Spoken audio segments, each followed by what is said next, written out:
Holidays-nale நம்ம K Travels தான். தமிழகத்தின் முன்னணி டிராவல்ஸ் நிறுவனம். Plan your happy trips with K Travels. பரபரப்பா மகாராஷ்டிராவினுடைய தேர்தல் முடிவுகள் வெளியாயிடுச்சு. ஒரு பக்கம் வந்துட்டு ரிசல்ட்டில் குளறுபடி, எண்ணிக்கையில் குளறுபடிங்கிறாங்க. என்ன மாதிரியான நிலவரம் நடந்துட்டு இருக்கு? இப்போ லேட்டஸ்டான ஒரு தகவல் என்னென்னா, வாக்கு எண்ணிக்கையை விட 5 லட்சம் வாக்குகள் அதிகமாக எண்ணப்பட்டிருக்கு. கவுண்டான வாக்குகளை விட கம்மியாக எண்ணியிருக்காங்கன்றாங்க. இந்த மாதிரி உச்சபட்ச குளப்படியில் இப்போ ஒரு அதிர்ச்சியான ஒரு செய்தி. ஒட்டுமொத்தமாக இந்த மகாராஷ்டிரா தேர்தலை பொறுத்த வரைக்கும் ஆரம்பத்தில் இருந்தே ஏகப்பட்ட குழப்பம். நடந்து முடிந்த நாடாளுமன்ற தேர்தலில் கிட்டத்தட்ட இந்தியா கூட்டணி 30 தொகுதிக்கு மேலே வாங்கியிருக்கு. அந்த 30 தொகுதியை சீட்டாக எம்எல்ஏ சீட்டாக அசம்பிளி சீட்டாக கன்வெர்ட் பண்ணால் 200 தொகுதிக்கு மேலே இவங்க ஜெயிப்பாங்க. ஆனால் வெறும் 55-60 தொகுதியில் தான் ஜெயிச்சிருக்கிறாங்க. அப்படிங்கிறது எல்லாருக்குமே பயங்கர ஷாக்கு. 6 மாதத்துக்குள்ள நடந்த இந்த மேஜிக். எப்பவுமே என்னென்னா, தேர்தல் முடிவுகளை அந்த கவுண்டிங் ரிசல்ட்டை வந்து அப்பப்போ எலெக்ஷன் கமிஷனோட வெப்சைட்டில் அப்டேட் பண்ணுவாங்க.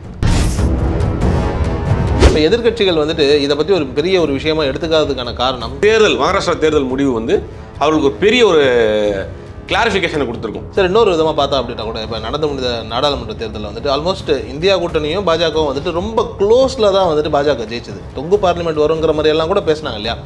அப்போ பாஜக மாதிரியான ஒரு கட்சி வந்துட்டு இதே மாதிரியான வந்துட்டு ஒரு ஃப்ராட் வேலை, அதாவது வந்துட்டு இந்த இவிஎம் மிஷினில் வந்துட்டு ஒரு தப்பான விஷயங்கள் பண்ணுறாங்க அப்படின்னும் போது அந்த இடத்துல மட்டும் எப்படி அவ்வளோ க்ளோஸில் வந்துட்டு அவங்க ஜெயிக்கிறாங்க? இல்லை, இந்த முறை தேர்தல் முடிவுகளே தலையெல்லாம் மாறி இருக்கும். அவங்க என்ன பண்ணாங்கன்னா, ஒரு சில இடங்களில் அவங்க மிதமிதி நம்பியிருந்தாங்க. மகாராஷ்டிரா, யூபி இதிலெல்லாம் வந்து கண்டிப்பாக நம்ம தான் அப்படின்றது பெருசாக அதில் ஃபோக்கஸ் பண்ணல. இவங்க புதுசாக மற்ற வேலைகளையும் பண்ண ஆரம்பிக்கல.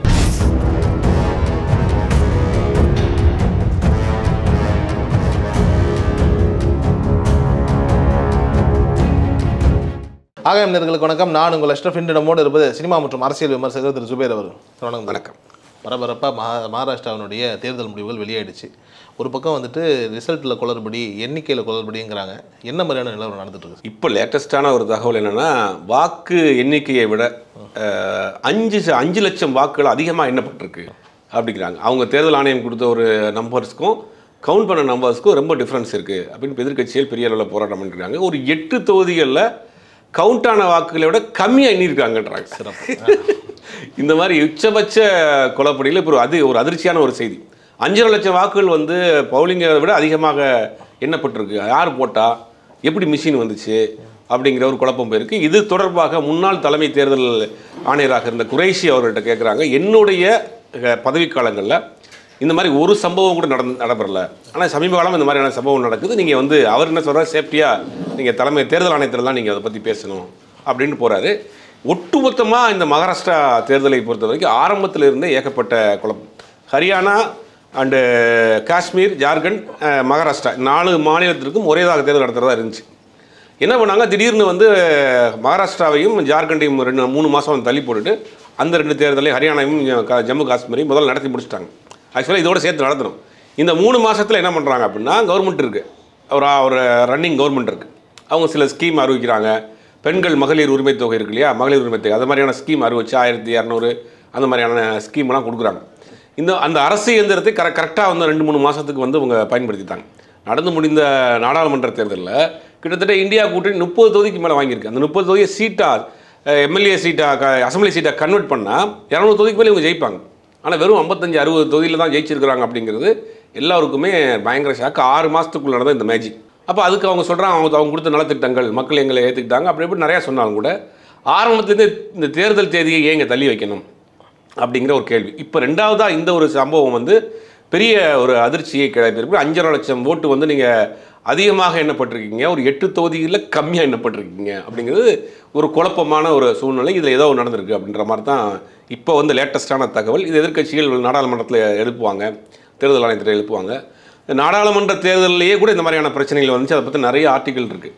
அப்படிங்கும்போது பொதுவாக தேர்தல் ஆணையத்தின் மீதும் இந்த எலக்ட்ரானிக் ஓட்டிங் மிஷின் மீதும் தொடர்ந்து ஒரு நம்பிக்கை இல்லாத தனம் போயிட்டே இருக்குது. அது எதிர்க்கட்சிகள் அப்பப்போ குரல் கொடுத்துட்டே இருக்காங்க. ஆனால் எதிர்க்கட்சிகள் இதை ஏன் ஸ்ட்ராங்காக கையில் எடுத்து இந்த பிரச்சாரத்தை எடுக்க மாட்டேங்கிறான்னு தெரியல. இன்றைக்கி உலகளவில் எல்லா நாடுகள்லையும் வாக்குச்சீட்டு முறை தான் ஓட்டு போட்டுக்கிட்டு இருக்கிறோம். காலையில் ஓட்டு போடுறாங்க, விடிய இன்னும் அடுத்த நாள் காலையில் அமெரிக்க தேர்தல் அதிபர் யாருன்னு அறிவிச்சிடறாங்க. நம்ம தான் ஒரு 3 மாதம் 4 மாதம் தேர்தல் நடத்திட்டு இருக்கோம். கேட்டால் நம்ம நாடு பெரிய நாடு, வேறு நாடு, ஆரம்ப காலத்துலேருந்து இப்படி தான் நடத்திட்டு இருக்கோம். அப்படிங்கும் போது இதில் நிறையா குளறுபடிகள் இருக்குங்கிற ஒரு குற்றச்சாட்டு இருந்துக்கிட்டே இருக்குது. ஆனால் அது எதையுமே தேர்தல் ஆணையம் வந்து செவி சாய்க்கிறதாக இல்லை, பதில் சொல்கிறதாக இல்லை. ஏன்னா ஒரு தனி அமைப்பு அப்படின்னு சொன்னாலும் கூட இன்றைக்கி எல்லா பொதுத்துறை அமைப்புகளும் யாருடைய கண்ட்ரோலில் இருக்குது அப்படிங்கிறது தான் பார்க்க வேண்டியது இருக்குது. இந்த உச்சபட்சமாக இந்த மகாராஷ்டிரா தேர்தலில் வந்து இந்த ஒரு செய்தி வந்து பெரிய அதிர்ச்சியை கிளப்பியிருக்கு. மகாராஷ்டிராவை பொறுத்த வரைக்கும் ஆளுகிற பிஜேபி அரசாங்கத்திற்கு ஒரு முக்கியமான ஒரு மாநிலம். ஆர்எஸ்எஸ்ஸினுடைய தலைமையகமாக இருக்கக்கூடிய நாக்பூர் இருக்கக்கூடிய ஒரு மாநிலம். ஆர்எஸ்எஸ்ஸினுடைய 100வது ஆண்டு விழா கொண்டாடக்கூடிய இந்த தருணத்தில் அந்த மாநிலத்தில் அவர்களோட ஆட்சி இருக்குன்னு நினைக்கிறாங்க. ஏக்நாத் ஷிண்டே, அஜித் பவார் அப்படிங்கிற 2 ஆதரவில் தான் இன்றைக்கி ஆட்சி நடத்திட்டு இருக்கு மத்தியில். சப்போஸ் மகாராஷ்டிரா தேர்தல் முடிவுகள் வேறு மாதிரி வந்தால் இவர்கள் எந்த பக்கமும் தாவக்கூடிய நபர்கள் தான். அப்படின்னா மத்தியில் இருக்கக்கூடிய ஆட்சிக்கே ஒரு பெரிய ஆபத்து. 2வது அதானியுடைய ப்ராஜெக்ட் 1,00,000 கோடி அப்படின்னு அவங்களுக்கு வந்து தாராவி ப்ராஜெக்ட் 1,00,000 கோடிங்கிறது அலாட் பண்ணியிருக்காங்க. இப்போ எதிர்க்கட்சிகள் என்ன சொன்னாங்க, நாங்கள் ஆட்சிக்கு வந்தோம்னா அந்த ப்ராஜெக்டை முதல்ல கேன்சல் பண்ணுவோம் அப்படிங்கிற முழக்கத்தில் வச்சாங்க. அப்போ பல்வேறு சிக்கலை இது மகாராஷ்டிரா தேர்தல் முடிவுகள் வேறு மாதிரி இருந்திருந்தா, இன்றைக்கி நம்ம பேசிகிட்டு இருக்க நேரத்தில் மகாராஷ்டிரா தேர்தல் முடிவுகள் பிஜேபிக்கு எதிராக இருந்திருந்தால் இன்றைக்கி மத்தியில் ஆட்சி இருக்குமான்னு கூட தெரியாது. அந்த அளவுக்கு தலைகீழாக எல்லா மாதிரி இருக்கும். அப்போ முழு அதிகாரத்தையும் எந்தெந்த வழியில் அவர்களால் இறக்க முடியுமோ எல்லா அதிகாரத்தையும், பணம், ஆணையம், இப்படி எல்லாத்தையும் அவருடைய கண்ட்ரோல். பணம் ஏன் அப்படின்னா பாஜகவினுடைய தேசிய செயலாளர் ஒருத்தர் வந்து என்ன பண்ணுறாருன்னா, ஒரு ஹோட்டலில் வந்து 5 கோடி ரூபாயை கவரில் போட்டு டிஸ்ட்ரிபியூட் பண்ணுறதுக்கு கையங்குளமாக பிடிச்சி அவர் சீஸ் பண்ணாங்க இந்த தேர்தலில். அப்புறம் மத்திய அமைச்சர்கள் பூராமே அங்கே வந்து பிரச்சாரம். அப்படிங்கும்போது என்னென்ன வழியில் இருக்கோ எல்லா வழியிலையும் முயற்சி பண்ணி இந்த ஆட்சியை காப்பாற்றணும். இங்கே பாஜகவில் மகாராஷ்டிராவில் பாஜக ஆட்சி வரணும், அஜித் பவாரையும் இவங்களையும் டம்மி ஆக்கணும் அப்படிங்கிற மாதிரி அவங்க 180 தொகுதிக்கு மேலே நின்று 120 130க்கு மேலே அவங்க ஜெயிச்சிட்டாங்க. இப்போ யாருடைய தயவும் இல்லாமல் இங்கே இருக்கிறப்ப ஒரே கல்ல 2 வாங்க. மகாராஷ்டிராவில் ஆட்சியை பிடிச்ச மாதிரி இருக்கணும், அஜித் பவாரையும் ஏக்நாத் ஷிண்டேயும் டம்மி பண்ணணும். அந்த 2ஐயுமே இந்த தேர்தலில் செஞ்சுட்டாங்க. ஒரு அரசாங்கம் முழு வீரியத்தோடு இருந்தால், எல்லா அதிகாரம் தன் கையில் இருந்தால் என்ன வேணாலும் பண்ணலாம், மாற்றலாம் அப்படிங்கிறதுக்கு மகாராஷ்டிரா தேர்தல் முடிவுகள் வந்து ஒரு பெரிய ஒரு எடுத்துக்காட்டாக இருக்குது. அதனுடைய தொடர்ச்சியாக தான் இன்றைக்கி அந்த 5.5 லட்சம் வாக்குகள் அதிகமாக இருக்குது. ஒரு 8 தொகுதிகளில் வாக்கு எண்ணிக்கை கம்மியாக இருக்குது அப்படிங்கிற ஒரு குற்றச்சாட்டை நீங்கள் பரபரப்பாக கிளப்பியிருக்கிறாங்க. இல்லை, இப்போ 8 தொகுதியில் வந்துட்டு வாக்கு எண்ணிக்கை கம்மியாக இருக்குன்னு போது சார் ஒரு சமயம் டோட்டலாக பார்த்துருப்பாங்களோ, ஓவர் ஆயிடுச்சு, இதில் கொஞ்சம் குறைச்சி போட்டுருவோன்னு குறைச்சிட்டாங்களோ? இது என்ன மளிகை கிடையாது, இந்த பொருள் தளத்துக்கு போடுறது ஆல்மோஸ்ட் அப்படி தானே சார் இருக்குது. இல்லை, தேர்தல் ஆணையம் வந்து ஒரு வெளிப்படைத்தன்மையாக இல்லை. நாடாளுமன்ற தேர்தலில் நம்ம பார்த்தோம், அது என்ன பண்ணுறாங்க அப்படின்னா அந்த 11 மணிக்கு மேலே வந்து அந்த அந்த அந்த இதுவை அப்படி நின்றுங்குது, ஸ்டக் ஆகுது. எப்போயுமே என்னென்னா தேர்தல் முடிவுகளை அந்த கவுண்டிங் ரிசல்ட்டை வந்து அப்பப்போ எலெக்ஷன் கமிஷனோட வெப்சைட்டில் அப்டேட் பண்ணுவாங்க. இப்போ இந்த 11 மணிக்கு மேலே அவங்க அப்படியே டிலே ஆகிடுது. உடனே ஒவ்வொரு ரவுண்ட்லேயும் உடனே அந்த அப்டேட்டை வந்து நீங்கள் அதை வந்து ஃப்ளாஷ் பண்ணுவாங்க. ஆனால் இந்த தேர்தல் இப்போ சமீப காலம் என்ன ஆகுதுன்னா ஒரு மாதிரி அவங்களுக்கு சாதகமாக இல்லாத சூழ்நிலை வர்றப்போ அது அப்படியே ஹோல்டில் போட்டு அப்படி ஸ்லோவாக போகுது. அப்போ முடிவுகள் அங்கே டக்குன்னு மாற்றுறாங்க. அது ஏகப்பட்ட பிரச்சனையாகுது, வழக்குகள் இருக்குது, நீதிமன்றத்தில் வழக்கு இருக்குது. இதை பற்றின பெரிய விவாதங்கள் நடந்துகிட்டு இருக்குது, நிறைய ஆர்டிகல் இது இருக்குது. இதில் நிறையா குற்றச்சாட்டுகள் செய்ய முடியும், கோல்மால் செய்ய முடியும்னு ஆம் ஆத்மியுடைய ஒரு எம்எல்ஏ வந்து டெல்லி சட்டசபையிலேயே வந்து ஒரு டெமோ காமிக்கிறார், இதெல்லாம் செய்ய முடியும் அப்படின்னு. இந்த மாதிரியான பல குற்றச்சாட்டுகள் இருக்குது. மீண்டும் அதை ஏன் கையில் எடுக்கிறாங்கன்னா அவங்களுக்கு ஃபேவராக இருக்கிற மாதிரி தான் தெரியுது. இது எதிர்க்கட்சிகள் நீங்கள் பிரச்சாரம் பண்ணுறீங்க, கூட்டணி அமைக்கிறதான் தாண்டி அடிப்படை இதுதான், ஃபவுண்டேஷன் இதுதான், மெயின் சுவிட்சே இதுதான். இதில் நீங்கள் எத்தனை பேர்னாலும் வாங்க திறந்து சுவிட்சை அண்ட் மெயினுக்கு ஆஃப் பண்ணிட்டா நீங்கள் 100 லைட் இருக்குது, மெயின் சுவிட்சை நான் பண்ணிட்டு என்ன பண்ணுவீங்க? அப்போ எதிர்க்கட்சிகள் இந்த விஷயத்தில் ஒற்றுமையோடு கவனம் செலுத்தணும். அதே மாதிரி என்னென்ன பண்ணணுங்கிற ஒரு விஷயத்தை ரொம்ப தீவிரமாக கண்காணித்தா தான் ஜனநாயகம் காப்பாற்றப்படும். வெற்றி தோல்விங்கிறது யாருன்னா ஜெயிக்கலாம் 5 வருஷத்துக்கு இருக்கா. ஆனால் இந்த மாதிரியான போச்சுன்னா ஜனநாயகமே ஒரு கேலிக்கூத்தான ஒரு விஷயமாக மாறி போயிடும். இப்போ எதிர்க்கட்சிகள் வந்துட்டு இதை பற்றி ஒரு பெரிய ஒரு விஷயமா எடுத்துக்காததுக்கான காரணம், நாளைக்கு அவங்களோட ஆளுங்கட்சியாக மாறலாம் அப்படின்னும் போது நமக்கு இந்த லூப் ஹோல் நமக்கும் பயன்படுங்கிறதுனால அப்படி விட்டு. எதிர்க்கட்சியில் 2 விதமான ஆசிலேஷன் இருக்குது. ஒரு குரூப் வந்து இதை வந்து நம்புகிறாங்க, அதில் பண்ண முடியாதுன்னு நம்புகிறாங்க. ஒரு குரூப் பண்ணுவாங்கன்னு நம்புகிறாங்க. அவர்கள்ட்டே ஒத்த கருத்தை ஒன்றும் ஏற்படலை, ஒருமித்த கருத்தாக இதில் வந்து அப்படின்ற ஒரு புள்ளிக்கு அவங்க வரல. ஆனால் இந்த தேர்தல் மகாராஷ்டிரா தேர்தல் முடிவு வந்து அவர்களுக்கு ஒரு பெரிய ஒரு கிளாரிஃபிகேஷனை கொடுத்துருக்கும், தெளிவை கொடுத்துருக்கும். இதில் வந்து இனிமேல் வரக்கூடிய இந்த இந்தியா கூட்டணி இருக்கக்கூடிய கூட்டணி கட்சிகள்லாம் வந்து இது கண்டிப்பாக அடுத்தடுத்த மீட்டிங்ஸில் இதை பற்றி பேசுவாங்க, டிஸ்கஸ் பண்ணுவாங்க. அடுத்து இதை பற்றி என்ன முடிவு எடுக்க போகிறாங்கன்னு தெரியல. பட் இதை தான் முன்னாடி பண்ணணும். எங்கள் கூட்டணியை ஆர்கனைஸ் பண்ணுறது, பிரச்சாரத்துக்கு எப்படி பிளான் பண்ணுறது, தொகுதிகளை எப்படி பிரிக்கிறத காட்டிலும் எதிர்க்கட்சிகள் வந்து இதை முதல்ல கையில் எடுக்கணும். தேர்தல் ஆணையத்தினுடைய செயல்பாடு, இவிஎம்மினுடைய செயல்பாடுகளை கையில் எடுத்து அதில் இருக்கக்கூடிய சந்தேகங்களை தீர்க்கக்கூடிய வேலை. உச்சநீதிமன்றத்துக்கு வரைக்கும் போகிறாங்க. இப்போ நீங்கள் அந்த மிஷினில் விழுகக்கூடிய ஓட்டு விழுகுது, அதே மாதிரி அந்த பிரிண்ட் விழுகுதுல, விவிபேட்டில் விழுகக்கூடிய அந்த பிரிண்ட்டு 2ஐயும் கவுண்ட் பண்ணுங்கன்றாங்க. அப்போ உச்சநீதிமன்றம் ஒரு டைரக்ஷன் கொடுக்குது, அதாவது சந்தேகமாக இருக்கிற பட்சத்தை கவுண்ட் பண்ணுங்க அப்படின்னு. இப்போ ஒட்டுமொத்த தேர்தலையும் சந்தேகமாக இருக்கே, இப்போ நிச்சயம் வழக்கு போடலாம்.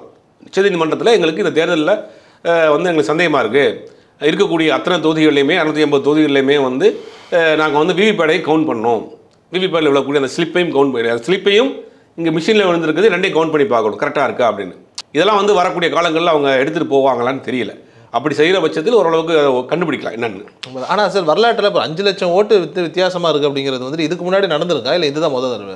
இல்லை, நாடாளுமன்ற தேர்தலிலேயே ஏகப்பட்ட இந்த மாதிரியான ஷார்டேஜஸ் இருந்துச்சு. ஆனால் ஒரு புள்ளி விவரமாக ஒரு 5 லட்சம் அப்படிங்கிறது வந்துட்டு இல்லை நாடாளுமன்ற தேர்தலிலே ஒரு ஆர்டிக்கலே வந்துச்சு இதை பற்றின எவ்வளோ ஷார்டேஜஸ் இருந்துச்சுன்னு. ஆனால் என்ன சொல்லுவாங்க அப்படின்னா, நாங்கள் வந்து முதல்ல கவுண்ட் பண்ணதில் ஒரு மாதிரி இருந்துச்சு, அப்புறம் நாங்கள் வந்து ஃபுல்லாக வந்து பாயிண்ட் அவுட் பண்ணி கவுண்ட் பண்ணி ரிசல்ட் போடுறப்போ வந்துச்சு, இதுக்கு வேறு என்னன்னு சொல்லி அவங்க நிறைய காரணங்கள் சொல்லுவாங்க. அவ்வளோ ஈஸியாலாம் அதை ஒத்துக்கிற மாட்டாங்க. ஒரே வழி வந்து விவிபேட்டில் விழக்கூடிய அந்த ஸ்லிப் பண்ணுங்க, மிஷினை ஓப்பன் பண்ணுங்கள், மிஷினில் 10,000 ஓட்டு காட்டுதா, 10,000 ஸ்லிப் இருக்கா, கவுண்ட் பண்ணி பாருங்கள், 2 ஈக்குவல் பண்ணி பாருங்கள், சரியாக இருந்தால் ஓகே. இல்லை 10,000 ஓட்டு விழுந்திருக்கு, மிஷினில் 4,500 தான் இருக்குன்னு என்ன பண்ணுவீங்க? அப்போ அது ஏதோ நடந்திருக்குன்னு அர்த்தம். அப்போ எதில் மிஸ்டேக்? விவிபேட்டில் விழக்கூடிய அந்த பேப்பரில் மிஸ்டேக்கா இல்லை மிஷினில் விழக்கூடிய விஷயத்த மிஸ்டேக்கான்னு பார்க்கணும். எல்லா டீமுக்கும் ஒரு ஐடி விங் இருக்காங்க, எல்லா கட்சிக்கும் ஒரு ஐடி விங் இருக்கிறாங்க, ஒரு டெக்னிக்கல் டீம் இருக்குது. இவங்க யாரும் இதை ஏன் கையில் எடுத்து இதை பெருசாக கொண்டு போக மாட்டேங்கிறாங்க, ஃபோக்கஸ் பண்ண மாட்டேங்கிறாங்க. ஜெகன்மோகன் ரெட்டி ஆந்திராவில் தோற்று போனதுக்கு காரணம் இதுதான் அப்படின்றார், ஓப்பனாகவே பேசுகிறார். தேர்தல் ஆணையமும் தேர்தல் வாக்கு இவிஎம் மிஷின்லேயும் நிறைய அவங்க வந்து குளறுபடி பண்ணிட்டாங்க, அதனால தான் தோற்று போயிட்டேன் அப்படிங்கிறாங்க. அப்போ இன்னொரு கேள்வி வரும், அப்போ நீங்கள் ஜார்க்கண்டில் ஜெயிச்சிருக்காங்கல்ல, அப்போ மகாராஷ்டிராவில் இடைத்தேர்தலில் காங்கிரஸ் ஜெயிச்சிருக்குல்ல, இப்போ இடைத்தேர்தல் நடந்த அத்தனை தொகுதிகளையும் கூட்டணி கட்சியெல்லாம் ஜெயிச்சிருக்குல்ல, அப்போ உங்களுக்கு ஜெயிச்சா வந்து நீங்கள் ஏற்றுக்கிறீங்க, தோத்தா வந்து ஏற்றுக்கிற மாட்டீங்கன்னு ஒரு ஒரு ஒரு பழைய டெம்ப்ளேட் தூக்கிட்டு வருவாங்க. ஆனால் உண்மை என்னென்னா அவங்க திட்டமிட்டே தான் பண்ணுவாங்க. எல்லா இடத்தையும் மொத்தமாக பெட்டியை தூக்கிட்ட சந்தேகம் வந்துடாதா, அதனால என்ன பண்ணுவாங்க, ஒரு இடத்துல வந்து அவங்க வந்து விட்டுட்டு ஒரு இடத்துல பிடிப்பாங்க. அவங்களுக்கு தேவையான இடங்களில் டைட் பண்ணுவாங்க, தேவையான இடங்களில் விட்டு கொடுத்துருவாங்க. சந்தேகம் வராத அளவுக்கு இதை டேக்கல். இப்போ 2 இடத்துலையுமே நம்ம ஜார்க்கண்டு மகாராஷ்டிரா எல்லா இடங்கள்லையுமே இந்த முறை ஜெயிச்சிச்சுன்னு வச்சுக்கோங்க, ஏகபோகமாக சந்தேகம் வலுவாயிரும். அப்படிங்கும் போது டைவெர்ட் பண்ணுறதுக்காக என்ன பண்ணுவாங்கன்னா, அந்த ஒரு ஜார்க்கண்டுங்கிறது ஒரு சின்ன மாநிலம், அது பின்னாடி ஆளுநர் வச்சு நம்ம பார்த்துக்குறோம். மெயினான வந்து மகாராஷ்டிரா விட்டுட்டோம்னா அவ்வளோதான், ஆட்சியை போயிடும். அப்போ மகாராஷ்டிரா மேலே முழு கவனத்தையும் செலுத்துங்க அப்படிங்கிறது வழி எல்லா வழியிலையும் பண விநியோகமாக இருக்கட்டும், அவருடைய பிரச்சாரமாக இருக்கட்டும், வெறுப்பு பிரச்சாரமாக இருக்கட்டும், தேர்தல் ஆணையமாக இருக்கட்டும், இவிஎம்மாக இருக்கட்டும், எல்லாம் சேர்ந்து வாங்கப்பட்ட ஒரு வெற்றி தான் மகாராஷ்டிரா தேர்தலுடைய வெற்றி. அப்படி தான் எல்லா கட்சிகளும் அதான் சொல்கிறாங்க. இப்போ முத்தாய்ப்பாக ஒரு செய்தி வெளியில் வர ஆரம்பிச்சிருக்கு, 5.5 லட்சம் ஓட்டு வந்து அதிகமாக எண்ணப்பட்டிருக்கு, ஒரு 8 தொகுதியில் கம்மியாக எண்ணப்பட்டிருக்கு அப்படிங்கிற ஒரு செய்தி வந்திருக்கு. இது ஒரு பெரிய அதிர்ச்சியான ஒரு செய்தி. அதாவது 5 வருஷத்துக்கு யாரை நம்ம தேர்ந்தெடுக்கணும் அப்படிங்கிற ஒரு ஜனநாயக உரிமை நமக்கு இருக்குது. ஆனால் அதுக்குவே இன்றைக்கி ஒரு கேள்விக்குறியாக நிற்கிதுல. நம்ம ஓட்டு போடுறோம், அவங்க யாருக்கு போடுறோங்கிறதே சந்தேகமாக இருக்குங்கிற பட்சத்தில் இது வந்து ஒரு பெரிய ஆபத்தான விஷயம். அதை வந்து எதிர்க்கட்சியில் இந்த பிரச்சனையை கையில் எடுத்து அடுத்தடுத்து இதை மூவ் பண்ணி கொண்டு போகணும். இல்லைனா நீங்கள் எத்தனை தேர்தல் நீங்கள் சந்திச்சுட்டே இருக்க வேண்டியதான். சார், இன்னொரு விதமாக பார்த்தா அப்படின்னா கூட இப்போ நடந்து முடிந்த நாடாளுமன்ற தேர்தலில் வந்துட்டு ஆல்மோஸ்ட் இந்தியா கூட்டணியும் பாஜகவும் வந்துட்டு ரொம்ப க்ளோஸில் தான் வந்துட்டு பாஜக ஜெயிச்சது. தொங்கு பார்லிமெண்ட் வருங்கிற மாதிரியெல்லாம் கூட பேசினாங்க இல்லையா?